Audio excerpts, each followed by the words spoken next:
So, what do you think? Do you think you're the one? Honestly, I don't know. You know what that means? It's Latin. Means know thyself. I'm gonna let you in on a little secret. Being the one is just like being in love. No one can tell you you're in love. You just know it. Through and through. Balls to bones.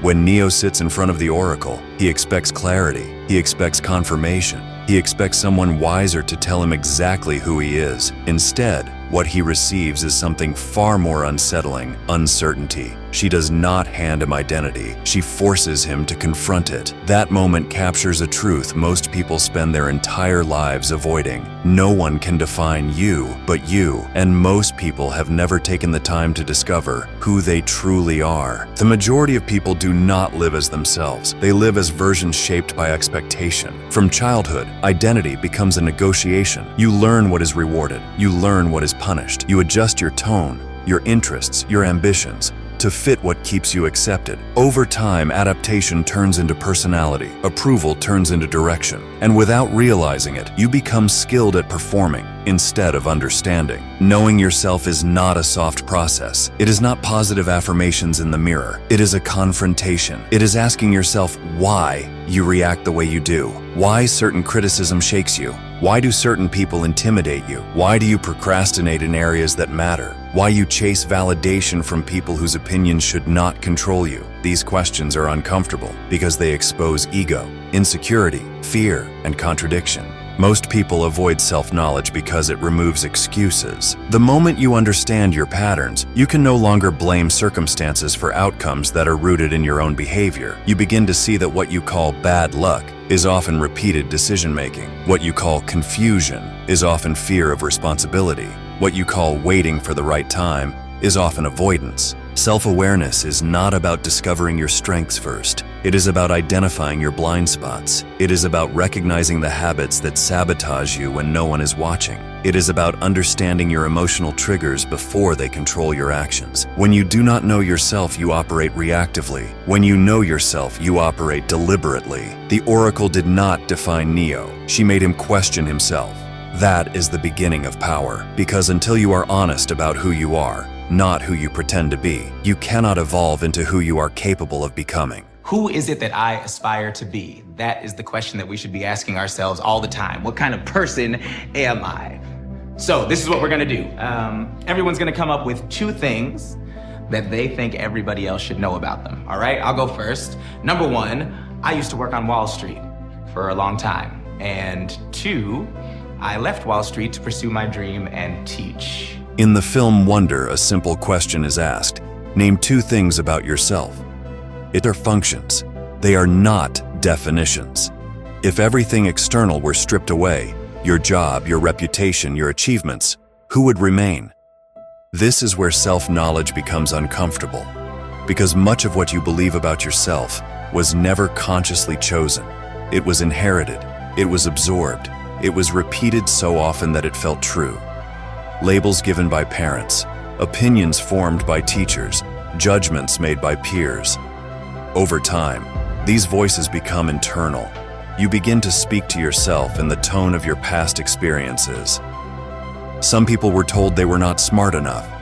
Others were told they were too much, too loud, too quiet, too emotional, too ambitious. And instead of questioning those early narratives, they built identities around them. The quiet child becomes the adult who never speaks up. The criticized child becomes the adult who never risks. The praised child becomes the adult terrified of failure. To know yourself, you must separate who you are from what you were told you are. This requires discipline. You must examine your beliefs as if they were not yours. Why do you think you are bad with money? Why do you believe you are not creative? Why do you assume leadership is not for you? When did that story begin? Who wrote it? And more importantly, is it still true? Most people never ask these questions. They operate on inherited programming. They confuse familiarity with identity. But familiarity is not truth. It is repetition. Self-awareness demands that you observe your patterns without defending them. You notice how you react to criticism. You notice where you shrink. You notice when you exaggerate confidence to hide insecurity. These observations are not for shame. They are for clarity. You cannot transform what you refuse to analyze. Knowing yourself means understanding your strengths without arrogance and your weaknesses without denial. It means recognizing that some parts of you were shaped by survival, not authenticity. And survival identities are often too small for the life you are capable of building. Until you dismantle the false layers, you will continue making decisions from a version of yourself that was built for protection, not power. I'm aware of what you were destined for in this life. You were born a unique individual. And it's a very interesting thought. It's the same kind of thought about your brain. There will never be another Michael Gervais. Your DNA is unique. The way your parents brought you up, their DNA is unique. The way they brought you up is unique. Your early experiences, you are a true individual, right? And that spark, that individuality is, I would compare to like a seed, right? It's been planted in you. And your destiny, your fate in life is to know what that seed is, to know who you are, what makes you different from everybody else, and to cultivate it. You do not truly know yourself in comfort. You know yourself in pressure. It is easy to believe you are disciplined when life is calm. It is easy to believe you are patient when nothing provokes you. It is easy to believe you are confident when nothing challenges you. But identity is not revealed in ease. It is revealed in resistance. When pressure arrives, performance disappears. What remains is conditioning. If you claim you are resilient, look at how you respond to failure. If you claim you are focused, observe what happens when distraction is available. If you claim you are principled, examine what you do when compromise would benefit you. These moments expose the gap between who you say you are and who you have trained yourself to be. Most people build identities based on intention. They describe themselves by what they hope to embody. But self-knowledge demands evidence, not promises, not potential. Evidence. Behave when ignored. How do you behave when misunderstood? Those answers are more accurate than any self-description. This is why growth feels violent. Because when you begin to observe yourself honestly, you see inconsistencies. You see ego reacting when humility would serve you better. You see avoidance disguised as strategy. You see fear disguised as logic. That awareness is uncomfortable, but it is necessary. Knowing yourself means accepting responsibility for your patterns without dramatizing them. It means saying, "This is who I have been under pressure," and deciding whether that version deserves to continue. It means recognizing that your habits are not accidents. They are reflections of your priorities. Pressure is not the enemy. It is the mirror. The person you become during hardship is not random. It is the sum of your preparation, your beliefs, and your discipline. If you collapse under stress, it is not because you are weak by nature. It is because you have not trained yourself to respond differently. And that is empowering.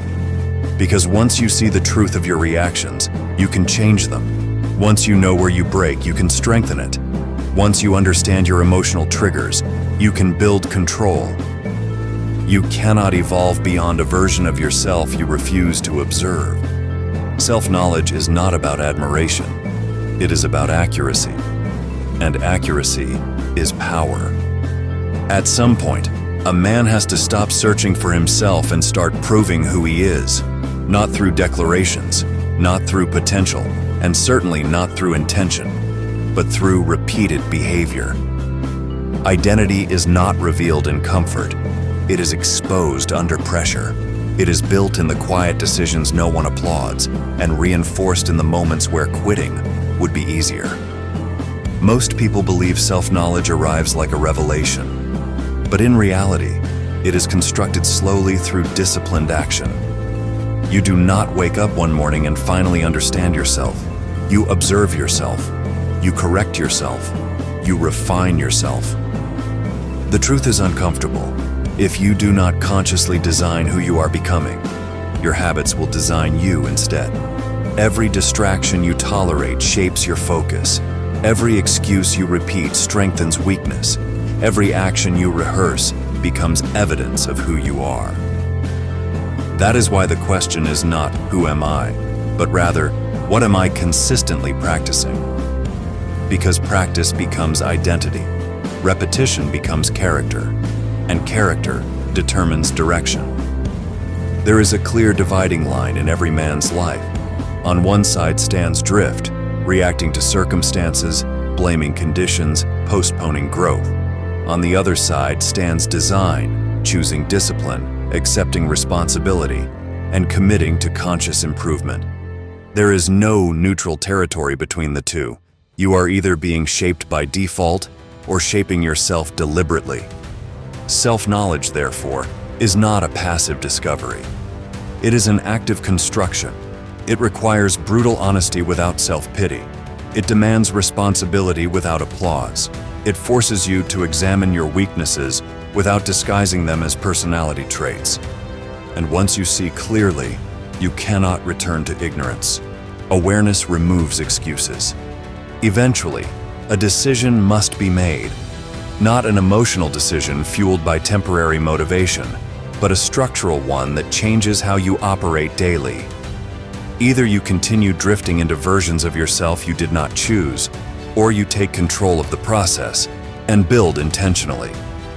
The difference between those two paths compounds over time, and the cost of delay becomes heavier with every passing year. In the end, knowing yourself is not about introspection alone. It is about alignment between your values and your actions. It is about becoming predictable to yourself in discipline, stable under pressure, and consistent when no one is watching. That is where identity solidifies. That is where clarity becomes strength. In the end, knowing yourself is not about introspection alone. It is about alignment between your values and your actions.